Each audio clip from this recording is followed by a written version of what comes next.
Just as we see all too often when it comes to anything related to Star Wars over the past decade plus, if something can go wrong, it likely will at some point in time go wrong. So it's pretty ironic that less than 2 weeks after a big report came out that actually grabbed a lot of attention, that Respawn was working on a first-person shooter Star Wars game that wasn't attached to the Jedi Fallen Order series, that wasn't, Battlefront 3 or anything like that. Instead, it was a game focused on a Mandalorian, not the Mandalorian from the Mandalorian streaming series, but instead, just a Mandalorian bounty hunter using all your different tools, all your different gadgets, weapons, jetpack, all that stuff. First-person game. And Respawn were the ones developing it.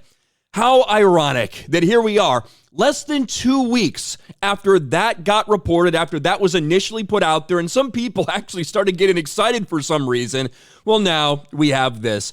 EA has canceled Respawn's Star Wars first-person shooter. It was rumored to be a Mandalorian bounty hunter game. And of course, I tweeted out, this thing only got announced like a week ago. I was a little wrong. It was like a week and a half ago that the report came out that Respawn had been developing this for quite some time and they were finally really getting along. Well, now EA is doing massive layoffs, just like we're seeing all over the gaming industry, to be honest with you. We just saw Sony cut, 10% of their staff. Now EA cuts about 5 to 6% of their staff, canceling things, including this big Star Wars game. Let's get into it. EA has canceled Respawn's first-person Mandalorian game. EA has canceled Respawn Entertainment's first-person Star Wars game, which Insider Gaming previously reported was based on a Mandalorian bounty hunter. The news comes as part of company restructuring, which will see 5% of its workforce laid off and a reduction in developing games of licensed IP. As part of this move, the Mandalorian game has been canceled. EA has been moving away from licensed IP for a while. Listen, EA failed so hard when it came to Star Wars.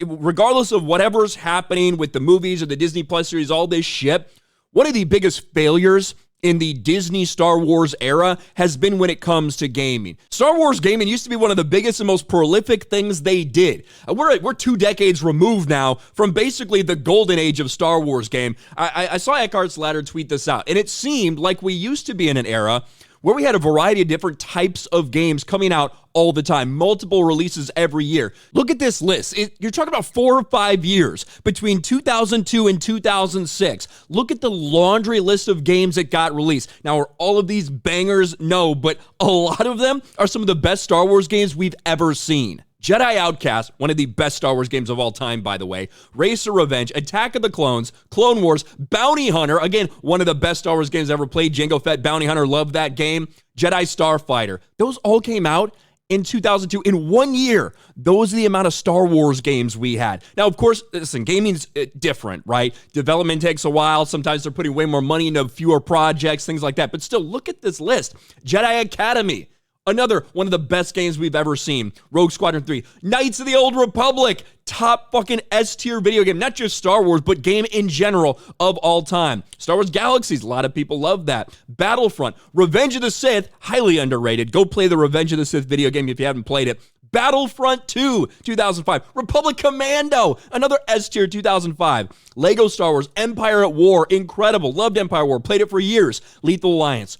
All these came out. You're talking about multiple awesome fucking releases every year. And Star Wars, when it comes to gaming, has just been a fucking shithole. They got rid of LucasArts. They canceled games that were in production like Star Wars 1313 that so many people were looking forward to. Instead, EA fumbled the bag completely. And now we're still in this dry spell. You got some people that tried desperately to keep Battlefront 2 alive for a while. You do, obviously, I think the one thing that you can say, look at it, has been a success, Jedi Fallen Order. Jedi Survivor, I feel like not as talked about for as long after that came out, but they did confirm a Jedi 3 game is in the works, so Cal Kestis will return in Jedi 3, whatever the name of that game is going to be. But just another embarrassing Star Wars-related failure that less than 2 weeks after the public finds out about this game, and some people actually get tentatively excited, all of a sudden, boom, gets the axe, it's done, it's canceled, it's dead in the water. I think it says a lot about the continued poor state of Star Wars gaming